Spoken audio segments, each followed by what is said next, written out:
So we've been talking about fatherhood and talking about how, even situations where our parents left, even your situation where you were just telling about like, you asking your dad why he left, and then, just saying he didn't know how to be a father. And I think even when those situations happen, it's traumatic, right? Yeah. So one thing that we tend to not talk about as much is mental health in the Black community. It's gotten better over the past few years where, we push this agenda on people when it comes to mental health and gun laws and all these other things. But in the Black community, we still don't talk about it enough.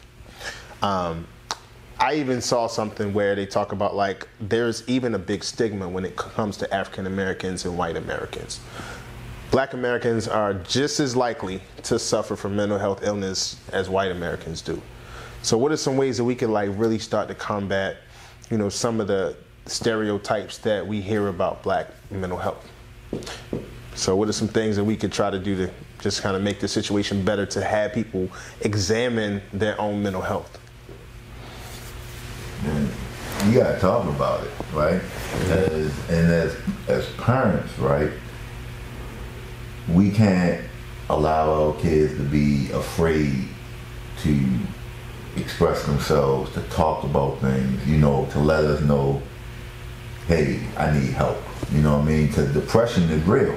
Mm-hmm. Depression is in my family. You know what I mean? And from a standpoint of, oh, you crazy, because in our community we quit, man, you don't need no therapy, you crazy, or, man, let's go get high, you be alright, whatever. We don't talk about a lot of shit, right? Mm-hmm. But those are the types of things that kills you, you know what I mean? When you up against the wall and you like, I don't have no escape, And I've had to talk to my kids about mental health and, depression and stuff like that. And to let them know that, hey, look, suicide is a permanent solution to a temporary problem. You might not like the outcome. You might not, might be some pain with it, but let's get through it. Because for real, you got a chance. A lot of times when mental health in our community, we feel as though there's no chance. That's the only option. Mm-hmm. And I can't talk to nobody about it, because if I tell you how I feel about something, then I'm soft, or I'm a punk, or I'm a bitch. Oh, I'm hurting. I'm a human, right? You're human, right? So humans sometimes we hurt. And I think as parents, we have to let our kids know that it's okay to go to therapy, to support them. It's okay to express yourself. It's okay to cry, Get some of that out, and seek help. Seek the help that you need. And as parents, if they don't want to do it, let's do it for them and help them and let them know it's okay to talk about it. It's real. I like that. How about you, James? What you think? I mean, yeah, mental health is real. Of course, it's the topic of everything now. You know what I mean? I don't know why it's more big than ever, anything, but I feel like you definitely need people you can reach out, talk to. But it's harder for males. You know what I mean? Because males, you wear a lot of hats. Certain dudes, we can't just call and say when you really going through something, who can you call? To be honest, a lot of us won't say nobody. Yeah. You know why? Because you're gonna be viewed, or you're gonna be viewed as weak, right, or you're gonna be viewed as soft, or whatever. So you really gotta deal with your shit on your own and figure it out. You know what I mean? Because other than that, you're not a man. You know what I'm saying? So it's like when it comes to that mental health, it's like, yeah, I say like it ain't new, but it's new to the culture now. Everything is mental health. People putting out books on mental health, everything. But it's like, I feel like it's something that we do need to talk about, but it's hard for males because who can you go to? And then at the same time, you can't really cry on your woman's shoulder because, again, you a man. Yep. Right? So how you going to cry on her shoulder, crawl on her shoulder and tell her what's really going through when she confide in you when shit really get real? Yeah. You know what I'm saying? So it's like, it's like a double-edged sword, you know what I mean? Because it's like, on one thing, you say, yo, we need to talk about it. But when you ask any dude, yo, who can you call? I guarantee none of them going to name not more than one dude if they can name one dude. Nobody.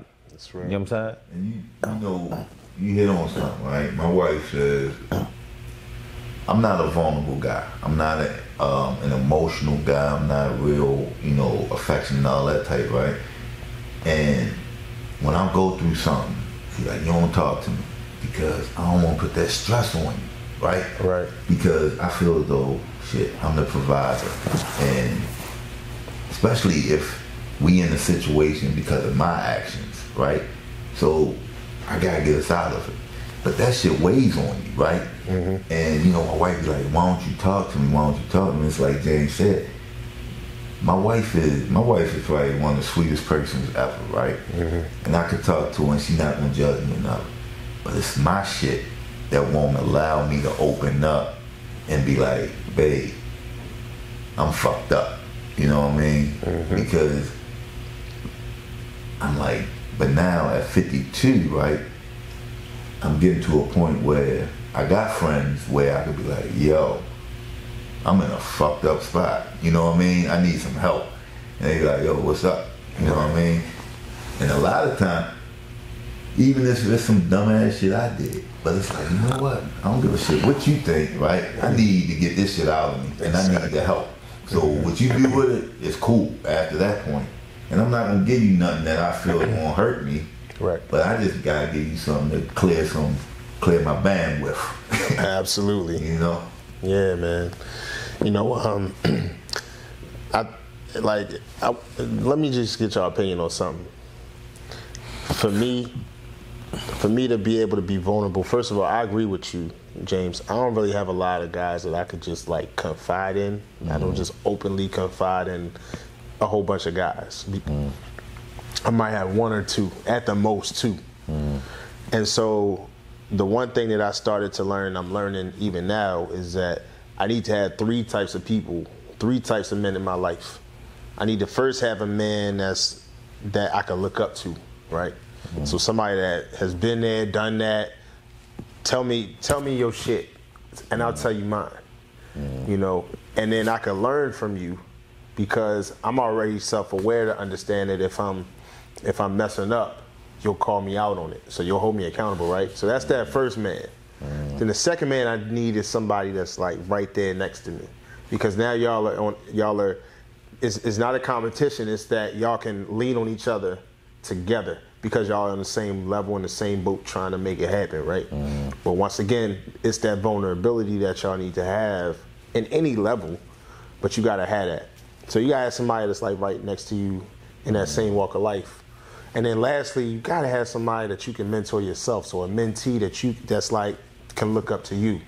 I think all those levels, all of those levels hold you accountable into being a better man, because now you got somebody that's looking at you, looking up to you, that's walking with you, and somebody that's kind of like been there, done that. Mm-hmm. So it's like you got no choice but to continue to move forward, even if you mess up, because we ain't perfect. Right. We ain't gonna mess up. But what I wanted to ask y'all though was, do you feel safe when you feel as though people can hear and understand you, that truly try to seek to hear and understand you? You go ahead, Tate. You can start. No, you go. You keep me going. I know what you do. You like, let me hear what Big Brother. Yeah, I hear what she has to say. He said, do you feel safe when people can really hear you? Yeah, I mean, you like, even what James was saying earlier, people, you're not gonna feel comfortable talking to people, and a lot of times people will say, "Oh yeah, like you can talk to me. You can, you know."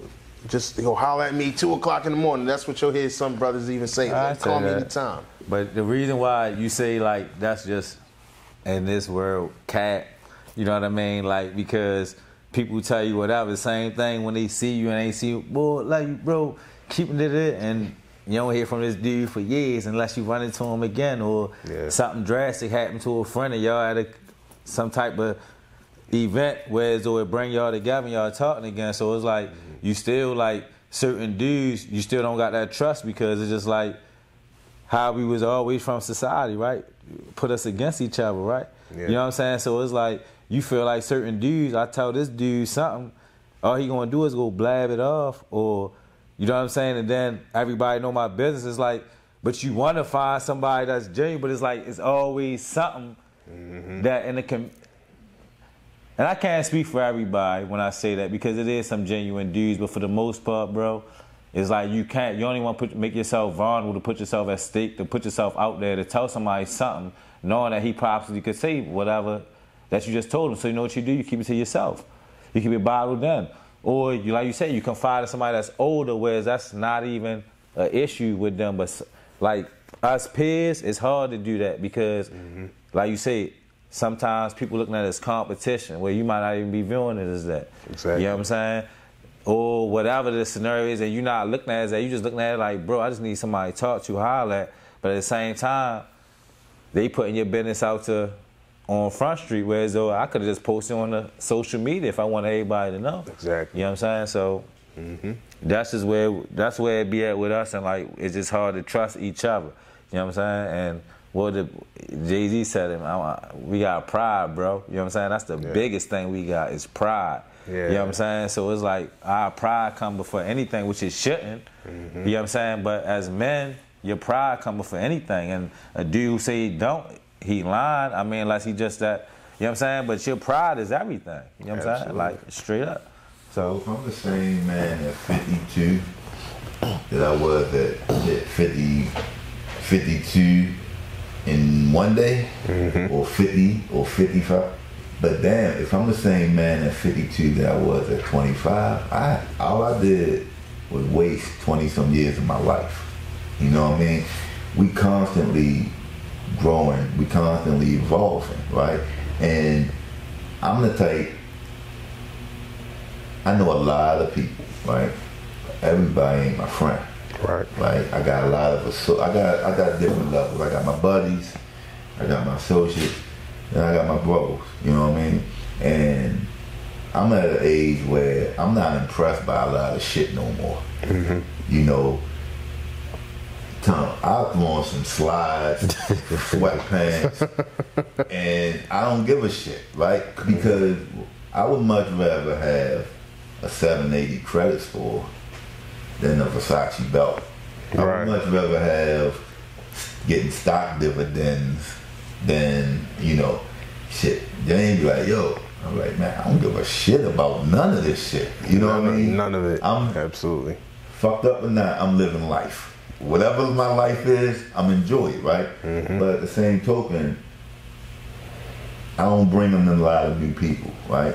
And it's funny, I've been knowing Jen, we've been knowing about, what, 5-6 years, right? 17. But the last couple of years, so we got cool. And I'm like, damn, even though he almost 20 years younger than me, I learned a lot from him, right? Hopefully he learned some shit from me. So it's like, okay, then I like, man, you showed me some shit, I'm gonna show you some shit. That's real. So when you come, and if you gotta talk to me about, I've been married 20-some years, I've been a father, I've raised some shit, right? If I got experiences, and I always tell people, individual results may vary when it comes to me giving you information. Because just because the shit worked for me, don't mean it's not gonna work for you. But if I got something that I think can help, then I'm gonna give it to you, right? I'm not looking for nothing in return. Only thing I'm looking is take that shit, run with it. If you take it further than I did, great. That's one less black man that's down. Right. You see what I'm saying? A lot of people don't look at shit like that. It's real. Like that. You know, both of y'all have just given a lot of dope insight and a lot of things that y'all bring to the table as far as impact on the community, right? The things that really stuck out for me is just really how passionate you guys are about being a parent, and also recognizing how mental health is in the forefront of the conversation right now. Those are the things that we got to be talking about a lot more these days. So, you know, keep doing that in each of your professions and everywhere that you connect with people. I just encourage y'all to keep doing that for real. Right. Bro, man. So appreciate that. Always. Yes, sir. Yes, sir.